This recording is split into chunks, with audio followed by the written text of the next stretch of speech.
Yo, we got a good one for y'all today. We talking the Square acquisition of Tidal.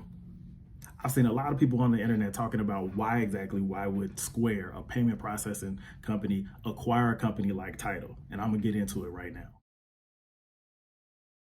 All right, Tidal from its inception has been marketed as a streaming platform that's designed to help artists. That's supposed to be the artist-friendly platform. And they put their money where their mouth is, right? It takes the average stream on Tidal 80 streams to make $1, right? Which is the best rate for any of the majors out there. Apple Music, Spotify, YouTube, Pandora, all of them. So with that as the backdrop for artist-friendly music services, I'm gonna talk about why the Square acquisition of Tidal is so important and why it's so big.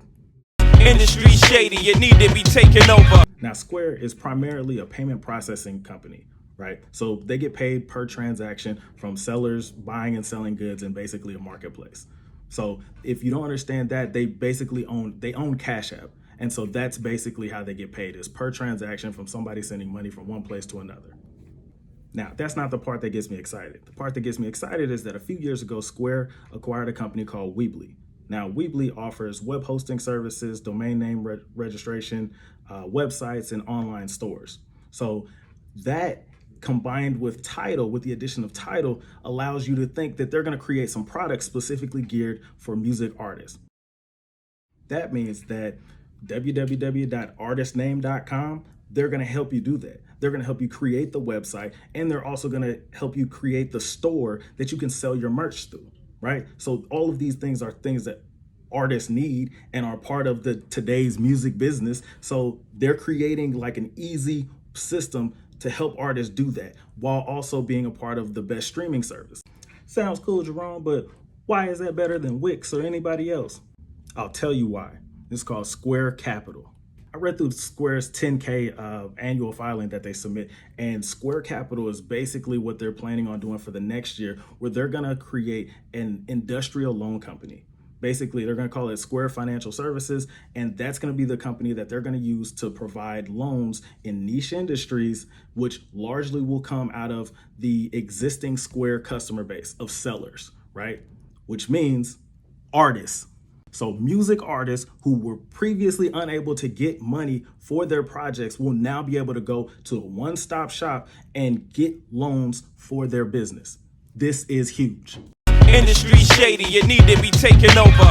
Square Capital with this, if it's true, is gonna basically fill a need somewhere between record labels and traditional banks. You run a checker, but they never give you leverage. Traditional banks typically don't lend to music artists because when traditional banks loan, they typically want you to have something of values, an asset to collateralize the debt, right? Something of value that you can put up just in case you don't make the money back.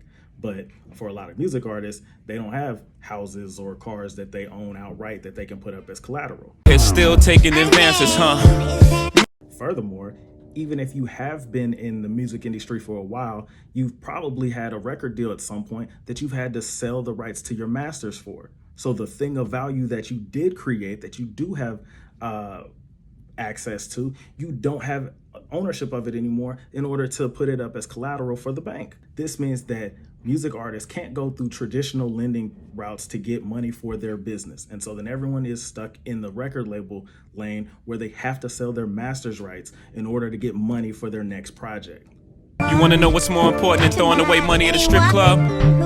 Credit. If Square Financial Services is what I think it is, then they'll offer loans to artists based on the aggregate information that they get from artists who are signed up on their platform. So that means that they can check your Tidal streams, they can check your online merch transactions and your website traffic to determine and pre-qualify you for loans that you wouldn't have got anywhere else without selling your masters. It's still taking advances, huh?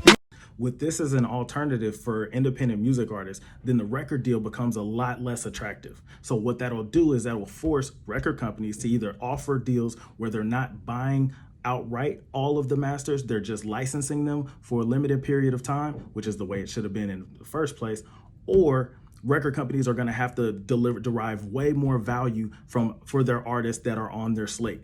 And in 2021, this looks like partnerships with Twitch, with TikTok, with any of these digital platforms that are popping up to maximize licensing for the artists on the roster.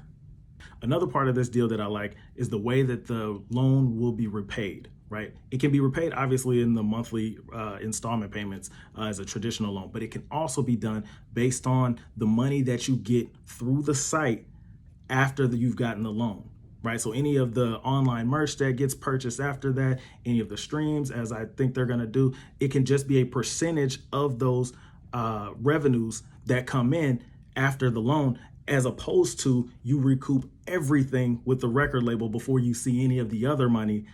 All in all, I think this is going to be good for the industry. I think it's going to bring about some much needed changes and change the way that businesses operate and the way that artists are able to make money and maintain more of their ownership in both their songs and in their money while they're doing it.